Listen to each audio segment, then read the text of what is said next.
जय हिंद दोस्तों, मैं धर्मेंद्र एक बार आपका फिर से स्वागत करता हूं आपके अपने चैनल सोशल अवेयरनेस में। दोस्तों, हमने कुछ दिन पहले ही अवेयरनेस और नॉलेज सीरीज में हमने जाना उपभोक्ता जागरूकता के बारे में। उसी सीरीज को आज आगे बढ़ाते हुए हम जानेंगे एफआईआर से जुड़ी हुई महत्वपूर्ण बातें, जैसे कि एफआईआर क्या है, एफआईआर कैसे करें, झूठी एफआईआर से कैसे बचें। ये सभी जानकारियां आज हमारे मित्र पवन शर्मा जी आपके साथ साझा करेंगे, जो कि पेशे से एक लॉ के स्टूडेंट है। बहुत बहुत स्वागत है पवन शर्मा जी आपका चैनल सोशल अवेयरनेस में। बहुत बहुत धन्यवाद भाई धर्मेंद्र जी एवं इनकी सोशल अवेयरनेस यूट्यूब चैनल की पूरी टीम और इन्हें देखने वाले सभी व्यूवर को मेरा बहुत बहुत नमस्कार। जैसा कि भाई धर्मेंद्र ने अभी जैसे 3-4 बिंदुओं पे बात की कि एफआईआर क्या है, एफआईआर कैसे करें और झूठे एफआईआर से कैसे बचें, तो अपन ये तीनों बिंदुओं पे बड़ी आसानी से और तुम्हें बहुत सरल तरीके से इस पे बात करेंगे। तो जैसे पहला इनका बिंदु था कि एफआईआर क्या है, तो सामान्यतः अगर एफआईआर को अपन देखें तो एफआईआर का फुल फॉर्म होता है प्रथम इंफॉर्मेशन रिपोर्ट, या फिर हिंदी में कह सकते हैं प्रथम सूचना प्रतिवेदन। पर लेकिन अपन इतर इसके बात करें सीआरपीसी पे, तो सीआरपीसी की धारा 154 इसके बारे में सारे प्रावधान करती है। वह बताती है कि यह कैसे होगी, कब होगी, किन परिस्थितियों में होगी। तो इसी के साथ सीआरपीसी में पूरा विवरण दिया है इसका। बहुत से बिंदु हैं कि आप किस किस को कर सकते हो, कैसे कर सकते हो।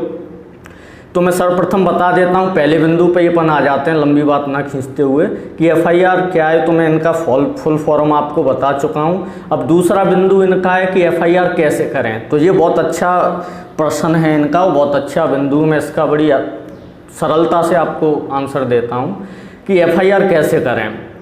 एफआईआर करने के विभिन्न तरीके हैं। आप डायरेक्ट एसपी को प्रतिवेदन कर सकते हो अगर आपके यहाँ कोई एफआईआर नहीं ले रहा है आसपास के इर्द गिर्द क्षेत्र में, या फिर आप सीधा अपने नज़दीकी थाने जाके, सबसे पहला प्रावधान यही है कि आप अपने जहाँ भी ये अपराध घटा है आपके यहाँ, आप सबसे पहले अपने नज़दीकी थाने में जाके वहाँ के भार साधक अधिकारी जो कि रिपोर्ट लिखते हैं, उन्हें जाके अपनी मौखिक या लिखित किसी भी तरीक़ा से आप अपनी एफआईआर दर्ज करा सकते हैं। और बहुत महत्वपूर्ण जानकारी इसमें यह है कि वहाँ का जो भारसाधक अधिकारी है वो आप पे इस बात का दबाव नहीं बना सकता है कि आपको मौखिक ही देनी पड़ेगी या लिखित देनी पड़ेगी। आप जिस भाषा में जिस तरीके से जैसा चाहो आप दे सकते हो, मौखिक भी दे सकते हो और लिखित भी दे सकते हो। सीआरपीसी में 154 में इसका साफ साफ प्रावधान है। और एक और अच्छी बात है कि जो लिखा गया है एफआईआर में, जो आपके द्वारा बताया गया है या मौखिक दिया गया है या लिखे दिया गया है, वो भारसाधक अधिकारी आपको बोल के बताएगा। उसे बताने के बाद जब आप संतुष्ट हो जाओगे, उसके बाद वो आपके नीचे सिग्नेचर लेगा। तो ऐसी चीज़ें हैं उसमें एफआईआर कैसे करें।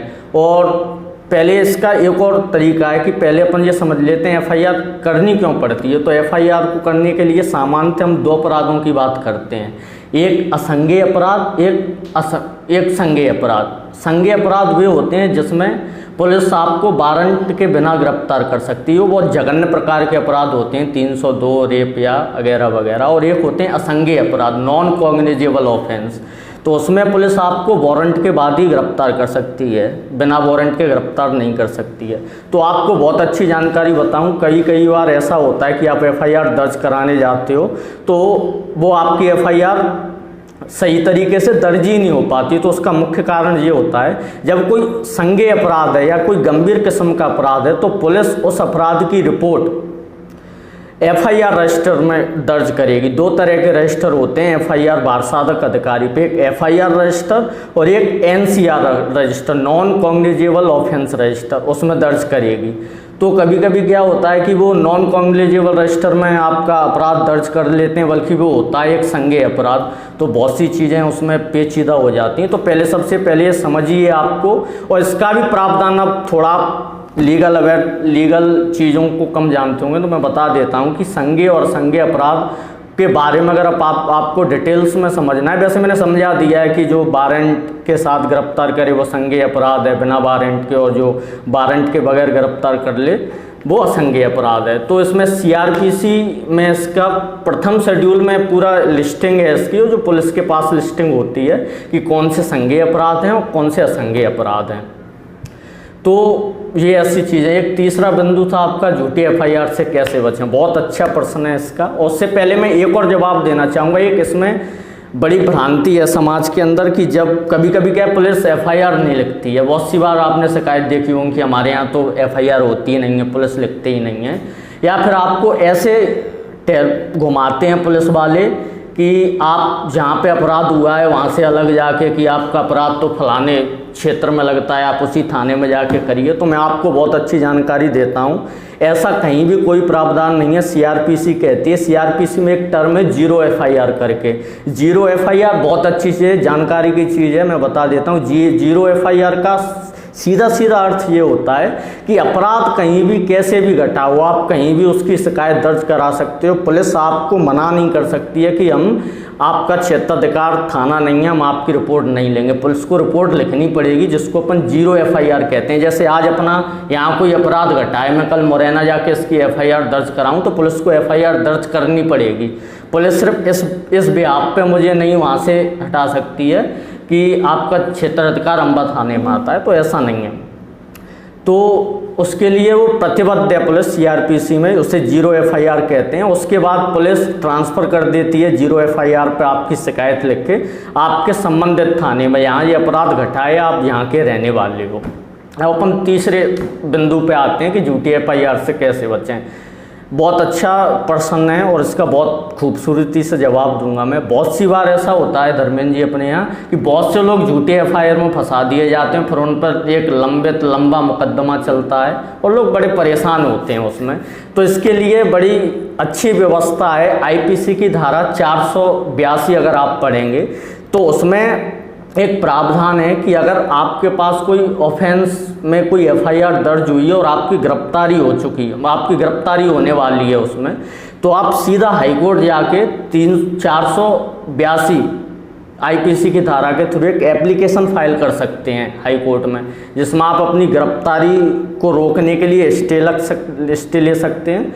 और साथ ही साथ आप कोर्ट को ये बता सकते हैं कि ये मेरे खिलाफ झूठा अपराध दर्ज कराया गया है, जब ये अपराध हो रहा था तब मैं यहाँ था ही नहीं। फिर वो आपको एक लिस्टिंग है जिसके आपको एविडेंस लगाने पड़ते हैं कि आप कहाँ थे, तब क्या कर रहे थे। तो आप अपनी बेगुनाही के वहाँ पे एविडेंस लगा सकते हैं और उसमें आपको माफ़ी भी मिलेगी अगर ऐसी सारी चीज़ें सही हैं तो। अब सवाल ये भी आता है कि अगर कोई झूठी एफआईआर कर दे तुम्हारे खिलाफ तो आप क्या कर सकते हो उसके खिलाफ, क्योंकि देखो बेगुनाही से बचना एक अलग बात है, पर किसी ने मुझे परेशान किया है तो मैं भी तो कोई कार्रवाई करूंगा। तो उसके लिए एक बहुत ही अच्छी धारा है आईपीसी में 212 के तहत आप एक एफआईआर दर्ज कर सकते हो उस व्यक्ति के खिलाफ कि इसने मेरे खिलाफ झूठी एफआईआर दर्ज करी है। तो उसमें कम से कम 2 साल की सजा है सामने वाले व्यक्ति को जिसने आपके खिलाफ फर्जी एफआईआर दर्ज की है, फॉल्स एफआईआर दर्ज की है। और अगर उसने कोई ऐसे ऑफेंस में आपके खिलाफ एफआईआर दर्ज कराई है जिसमें आजीवन कारावास है, आजीवन कारावास से आपको सेंटेंस दी जाएगी, तो उसमें कोर्ट कहता है कि उस व्यक्ति को कम से कम 7 साल की सजा होगी जिसने ये फर्जी एफआईआर आपके खिलाफ कराई है। तो ये बहुत अच्छी बात है कि आप इन विभिन्न प्रकार से अपने बचाव कर सकते हैं। और एक और बात है, इसमें एक पब्लिक लोक सर्वेंट के लिए चीज़ें आती हैं कि लोक सर्वेंट के खिलाफ अगर कोई झूठी एफआईआर करे तो वो किस प्रावधान में। तो इसके लिए आईपीसी की धारा 182 आप पढ़ोगे तो 182 में लोक सर्वेंट को एक रेमेडी दी गई है जिससे वो अपने बचाव में जो झूठा एफआईआर उसके खिलाफ मुकदमा प्रकरण दर्ज करा जाए उससे बचा जा सकता है।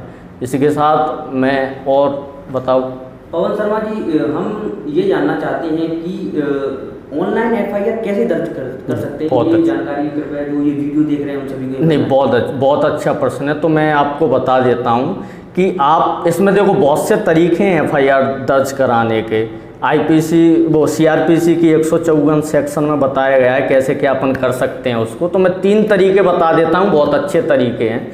एक तो अगर कोई असंज्ञेय अपराध है, नॉन कॉग्निजेबल ऑफेंस है, तो उसमें आप सीधे जो मजिस्ट्रेट के पास जाके अपना एफआईआर दर्ज करा सकते हो अगर आपकी पुलिस एफआईआर दर्ज नहीं कर रही है। और दूसरा एक बहुत अच्छा तरीका है, अगर आपकी एफआईआर कोई पुलिस नज़दीकी थाना दर्ज नहीं कर रहा है तो आप एसपी को इसकी शिकायत कर सकते हो। अब एसपी के लिए आपको अपने जहाँ आप रहते हो वहाँ के ज़िला का पता होना चाहिए कि आपका एसपी कहाँ है और कैसे बैठते हैं। तो एसपी के लिए आप फैक्स कर सकते हो ऑनलाइन, या फिर उनके जीमेल कर सकते हो उन्हें अपनी शिकायत लिख के। तो ऑनलाइन बहुत अच्छा तरीका है। बाकी और पोर्टल हैं मध्य प्रदेश गवर्नमेंट के, आप उन पोर्टल से जाके अपनी ऑनलाइन शिकायत दर्ज करा सकते हो। पर मुख्यतः मैं जानता हूँ कि एसपी के हिसाब से बहुत अच्छा तरीका है। अगर लोगों को एफआईआर दर्ज करानी है और कोई थाना नहीं कर रहा है तो आप अपने एसपी के पास या तो सीधे लेके प्रतिवेदन पहुँच जाएँ या फिर उन्हें फैक्स कर दें, तो ज़रूर उसकी कार्रवाई होगी और वो रिपोर्ट एसपी जी के यहाँ से आपके नज़दीकी थाने में ट्रांसफ़र कर दी जाएगी। पवन शर्मा जी, आपका बहुत बहुत धन्यवाद। इतनी अच्छी और महत्वपूर्ण जानकारी हमारे व्यूअर्स के साथ शेयर करने के लिए बहुत बहुत धन्यवाद।